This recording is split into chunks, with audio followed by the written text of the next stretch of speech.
নমস্কার, আমি শিবাঙ্গনা। দৈনিক ড্রিবলে আপনাদের স্বাগত জানিয়ে শুরু করছি আজকের পর্ব।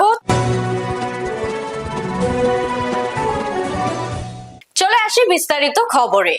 বিএসএল এর প্রথম পয়েন্ট কোপা টাইগার্স বীরভূমের। আজ শিলিগুড়ির কাঞ্চনজঙ্ঘা স্টেডিয়ামে নর্থ বেঙ্গল ইউনাইটেড এফসির সঙ্গে গোলশূন্য ড্র করে তারা।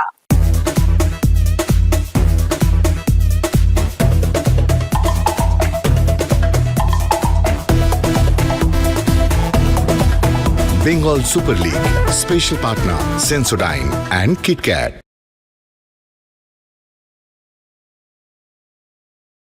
তিনটে ওয়ে ম্যাচ খেলে আজ অবশেষে নিজেদের ঘরে ফিরছে north Bengal United FC. League টেবিলে 5 নম্বরে থাকা দলটি আজ চাইবে ঘরের শুরুটা স্মরণীয় করে তুলতে। অন্যদিকে কোপা টাইগার্স বীরভূম এখনো পর্যন্ত জয় তো দূরের কথা, পয়েন্টের খাতায় খুলতে পারেনি। তলানিতে থাকা এই দলটির সামনে আজ সুযোগ নিজেদের গল্প বদলে দেওয়ার। ঘরের শক্তি বনাম ঘুরে দাঁড়ানোর তাগিদ। কাঞ্চনজঙ্ঘা স্টেডিয়াম প্রস্তুত। শুরু হতে চলেছে ম্যাচ নম্বর 14। পরিষ্কার আকাশ, তাপমাত্রা প্রায় 20 ডিগ্রি ছুঁই ছুঁই। ফুটবলের জন্য আদর্শ এক দুপুর শিলিগুড়িতে। ফুটবলে এক মুহূর্তই বদলে যেতে পারে পুরো গল্প। নর্থ বেঙ্গল ইউনাইটেড এফসি গত ম্যাচ থেকে অপরিবর্তিত সেই 4-4-2 ফরমেশনে অ্যাসিস্ট্যান্ট কোচ সুলে মুসা আজ তিনি দায়িত্বে থাকবেন রিজার্ভ বেঞ্চে। সময় এখন টসের ছোট্ট সিদ্ধান্তই বেছে নেবে আগামী 90 মিনিটে প্রথম সুর। কোপা টাইগার্স বীরভূম তাদের প্রথম একাদশে নজর রাখবো। 5টা পরিবর্তন আর জর্জি রায়েভের তরফ থেকে তারাও কিছুটা 4-4-2 ফরমেশনে দল সাজিয়েছেন। নর্থ বেঙ্গল ইউনাইটেড এফসি বনাম কোপা টাইগার্স বীরভূম, একটি স্পর্শে গড়িয়ে যায় বল আর সঙ্গে সঙ্গেই অতীত হয়ে যায় অপেক্ষা। নর্থ বেঙ্গল ইউনাইটেড এফসি বনাম কোপা টাইগার্স। কাঞ্চনজঙ্ঘার মাটিতে লাইনের প্রথম গল্প লেখা শুরু। সৌরিশ বিপজ্জনক জায়গায় ফ্লিক কি আসবে? স্যাঙ্গো বলের ওপর চোখ রেখেছিলেন। তারা কোপা টাইগার্স বীরভূমকে হারিয়েছে 1-2 গোলে এবং শেষ ম্যাচে 0-2 গোলে তারা হারিয়ে দিয়েছে বর্ধমান ব্লাস্টার্সকে বোলপুর স্টেডিয়ামে। ডেভিড মোতলা স্টার্টস আপ, সেই কারণেই রেফারি ফাউলের নির্দেশ দিয়েছিলেন। চমৎকার ফ্রি কিক, গোলের সুযোগ। এর আগেই রেফারির বাঁশি বেজেছিল। সুলে মুসা কিছুটা হতাশ রেফারির এই সিদ্ধান্তে। হয়তো একটা হ্যান্ডবলের ইঙ্গিত পাওয়া গিয়েছিল। লাডওয়াত সাঙ্গা একটা ফ্ল্যাট ডেলিভারি, বাউন্স খেয়ে হয়তো তার লেফট আর্মটা তিনি এক্সটেন্ড করেছিলেন। লাডওয়াত সাঙ্গা, ক্লিয়ার হ্যান্ডবল। মালদা, শিলিগুড়ি, বর্ধমান, বীরভূম সবাই এই গল্পের অংশ। Bengal super league, open chance, লোক তিওয়ারি অল্পের জন্য এই যাত্রায় রক্ষা পেয়ে গেল কোপা টাইগার্স বীরভূম। একটা ব্লান্ডার ছিল, আরও একটা ডিফেন্সিভ ল্যাপস। শ্লোক তিওয়ারি তার তৃতীয় গোলের খুব কাছাকাছি পৌঁছে গিয়েছিলেন। মহান্ত মণ্ডলের অহেতুক ঝুঁকি এবং সেই হেভি টাচটায় প্রায় ক্যাপিটালাইজ করে ফেলেছিলেন শ্লোক তিওয়ারি। এই ট্যাকেলটা জগাই কোনারের তার দলের নিশ্চিত পতন রোধ করলেন। এই দুটি দল দেখাচ্ছে বিএসএল-এর আসল শক্তি। ফুটবলকে ছড়িয়ে দেওয়া, কেন্দ্র ভাঙা আর বাংলার প্রতি ঠিক কোণে খেলাকে বাঁচিয়ে রাখা। কারণ বড় ক্লাব তৈরি হয় শহর থেকে, কিন্তু ফুটবল টিকে থাকে জেলাগুলোতেই। নর্থ বেঙ্গল বরাবরই বাংলা ফুটবলের এক উর্বভূমি। ডেভিড মোতলা, ভেতরে শ্লোক তিওয়ারি, দেখা যাক কি করেন ডেভিড। এখনো পায়ে বল রাখছেন। Step in Sanju Santra, step over. দুর্গ কোণ থেকে একটা প্রয়াস ছিল হোসে রমিরেজ ব্রেটোর হাওড়া হুগলি ওয়ারিয়ার্সকে 1-2 গোলে হারিয়ে দিয়েছে কল্যাণী স্টেডিয়ামে। ও, একটা দূর থেকে প্রয়াস ছিল। দেবজিৎ ঘোষালের অ্যাঙ্গেলস কভার ছিল, তবে প্রয়াসটার প্রশংসা করতে হবে। Out of nowhere. আমরা ধন্যবাদ জানাবো আমাদের স্পেশাল স্পন্সর্স কিটক্যাট এবং সেন্সোডাইনকে বিএসএল-এ তাদের কন্ট্রিবিউশনের জন্য। গ্যাপ ওপেন আপ, বাঁ পায়ের শট, বাক খাওয়াতে চেয়েছিলেন রনক পাল। প্রথম লেগে প্রথমার্ধের শেষের দিকে কিন্তু দুটো গোল এসেছিল। কিংসের কাছে সুযোগ, ওপেন চান্স, রৌনক পাল অবধারিত সুযোগ হাতছাড়া করলেন। শ্লোক তিওয়ারির পর রৌনক পাল, কিংসের শট ছিল বক্সের ভেতর থেকে, সেই শট রুখে দেয় মহান্ত মণ্ডল এবং ফলো আপে রৌনক পাল বলটিকে জালে জড়াতে পারলেন না। গোল করার সহজতম সুযোগ হাতছাড়া করলেন এই তরুণ খেলোয়াড়। ডিফেন্সের ফাঁক ফোকরগুলো ভরাট করার নির্দেশ। শ্লোক তিওয়ারি এরিয়াল বলে অত্যন্ত বিপজ্জনক। অমিত চক্রবর্তীর ফ্রি কিক, সুযোগ সঞ্জু সাঁতরার ডান পায়ে জোরালো শট ছিল। দেখে নেব সুযোগটা। অমিত চক্রবর্তীর ফ্রি কিক ক্লিয়ার করতে ব্যর্থ শুভঙ্কর অধিকারী। যথেষ্ট তৎপরতার সাথে সঞ্জু সাঁতরার এই শট সাইড নেটে আছড়ে পড়ে। কোপা টাইগার্স বীরভূম সাদা জার্সি পরিহিত আক্রমণ শোনাবে আপনার পর্দার বাঁ দিক থেকে ডান দিকে দ্বিতীয়ার্ধে। শুরুতেই শট বক্সের ভেতর থেকে লালরাজ সাঙ্গা, অ্যাঙ্গেলটা বেশ দুর্গ ছিল। প্রথমার্ধেও একটা দূর থেকে প্রয়াস লক্ষ্য করা গিয়েছিল চন্দন মণ্ডলের, তবে এটি বক্সের ভেতর থেকে। মুন্না মান্ডি অনেকটা অ্যাডভান্স রোলে, এখানে পাপায় শটটি আসবে, রুখে দিয়েছেন মহান্ত মণ্ডল এবং ফিরে গিয়েও বলটিকে গোলের ভেতর প্রবেশ করার থেকে আটকালেন। ডেভিড মোতলার বাঁ পায়ে শট ছিল, প্রায় 20 গজ দূরত্ব ছিল। রৌনক পাল চ্যালেঞ্জটাকে এড়িয়ে সেট আপ, সেখান থেকে ঝন্টু প্রসাদের শট, স্লাইড ডিফ্লেকশন। গোলরক্ষক দ্বিতীয় প্রচেষ্টায় পরিস্থিতি সামাল দিয়েছেন। ঝন্টু প্রসাদের শট জগাই কোনারের গায়ে লেগে ডিফ্লেক্ট হয়ে গিয়েছিল। প্রশংসা করতে হবে মহান্ত মণ্ডলের, যথেষ্ট অ্যালার্ট ছিলেন তিনি। দ্বিতীয়ার্ধে প্রথমবারের জন্য মহান্ত মণ্ডলকে পরীক্ষার মুখে পড়তে হলো। Riki Ghorami corner, north Bengal United এফসির রিকি ঘরামি সেকেন্ড পোস্টে অনেকটা হাইট অরক্ষিত। Training ground routine, Jhantu Prasad টার্গেটে রাখতে ব্যর্থ। একটা লুপিং ডেলিভারি রিকি ঘরামির, পেছন থেকে আনমার্কড উঠে এসেছিলেন ঝন্টু প্রসাদ। ঝন্টু প্রসাদের চমৎকার বল ছিল। সোনাম লেপচা, কিংস সরাসরি আক্রমণ নর্থ বেঙ্গল কিংস, ডান পায়ের শট অনেকটা বাইরে দিয়ে। দারুণ একটা আক্রমণ ছিল নর্থ বেঙ্গল ইউনাইটেড এফসির। Good phase of play. Jhantu প্রসাদের লো বল, জাস্ট একটা স্লাইট টাচ প্রয়োজন ছিল। কিংস ডান পায়ে আউটস্টেপ নিশানায় রাখতে পারেনি।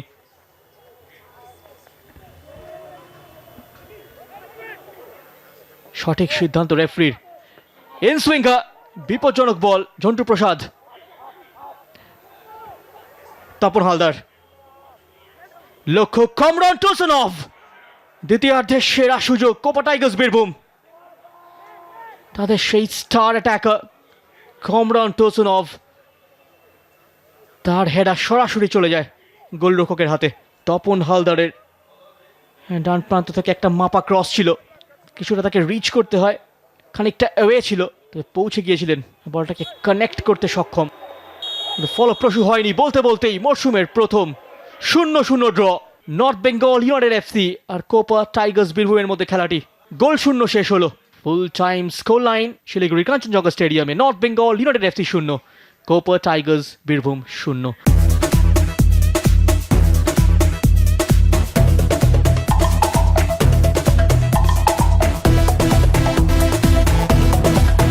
Bengal Super League, special partner Sensodyne and KitKat.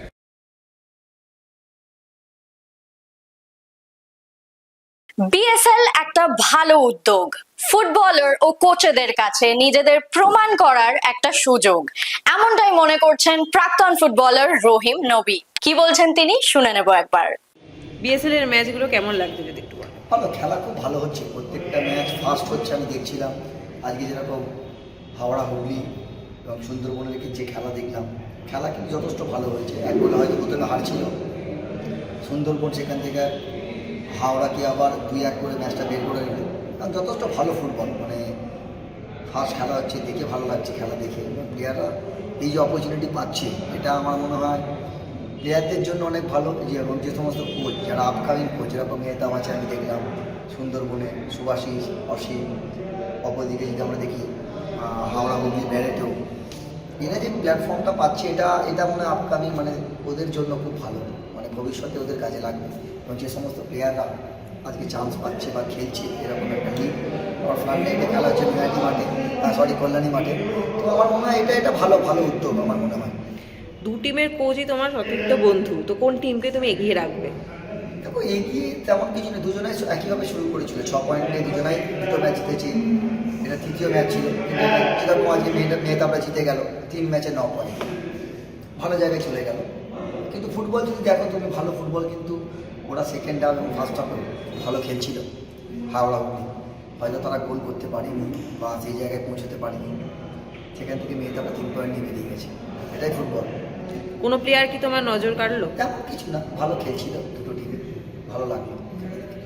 এই যে বিএসএলটা হচ্ছে বেঙ্গল সুপার লিগ, এখানে বাঙালি ফুটবলারদের জন্য কতটা প্ল্যাটফর্ম দিচ্ছে বলে অনেক মনে ভালো, হয়? এখন তো কোনো খেলাই নেই, তুমি লক্ষ্য করে দেখো আমাদের ক্যালেন্ডারে কোনো খেলা নেই, আই লিগ কবে হবে, আইএসএল কবে কেউ জানে না, তার মধ্যেও যে বিএসএলটা হচ্ছে বেঙ্গল সুপার লিগ, এটা যে প্লেয়ারগুলো খেলতে পারছে এটা ওদের কাছে ভালো, প্লাস ওরা খেলার মধ্যে আছে, এটাই দরকার।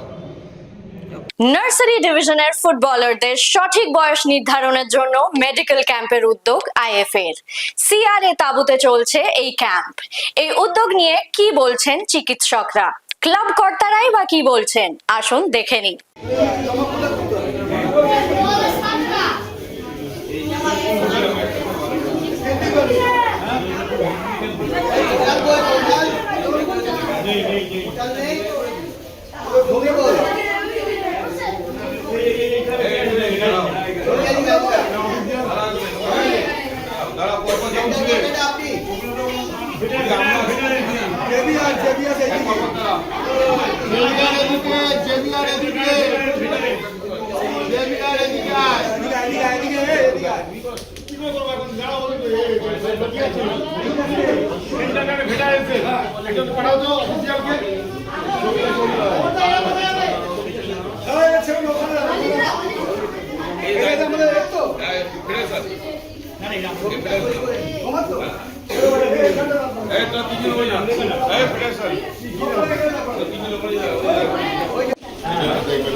তো জন্ম তারিখ করে বলতো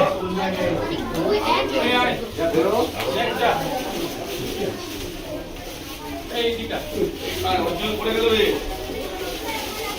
নাম দেখ অর্জন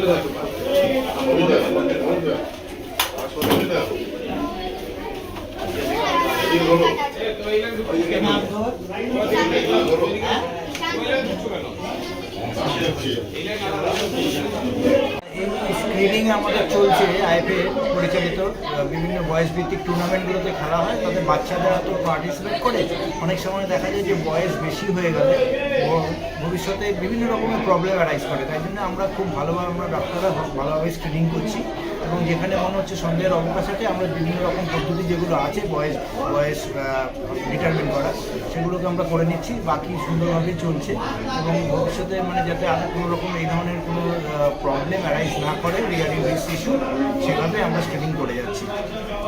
থ্যাংক ইউ। বাচ্চাগুলো আসছে যে জেনিন বাচ্চাগুলো, তাদের মেডিকেল টেস্ট করে দেখা যাচ্ছে যে রিয়েলি জেনিন, এবং এইটা করলে অন্তত বয়স ভিত্তিকের খেলায় বাংলার অনেকটা এগিয়ে যেতে পারবে, যেখানে যে এগুলো হচ্ছে স্ক্রিনিংগুলো মোটামুটি সঠিকভাবেই করা হচ্ছে, ঠিক আছে। অ্যাকচুয়ালি বলি প্রতি বছর আমাদের নার্সারি খেলা শুরু হয় এগুলো দেখুন, তো আমরা গতবারও মেডিকেল করেছি, এবছরও আমরা আজকে থেকে গতকাল থেকে দুপুরে মেডিকেল শুরু করেছি। তো যেটা আমরা বাংলার ফুটবলকে মেইনলি আমরা টার্গেট যেটা সুন্দরভাবে বয়সভিত্তিক করে যারা জেনুইন বাচ্চাগুলো খেলতে পারে এটাই আমাদের মূল লক্ষ্য, এবং আমরা তার রেজাল্টও পেয়েছি।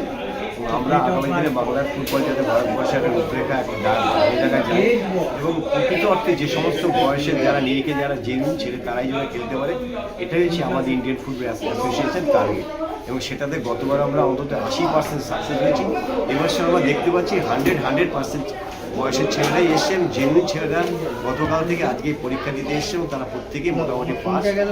আমরা মনে করি যে এই বাচ্চাগুলোই কিন্তু আগামী দিনে ভবিষ্যৎ উজ্জ্বল করবে, এটা আমার মনে হয়।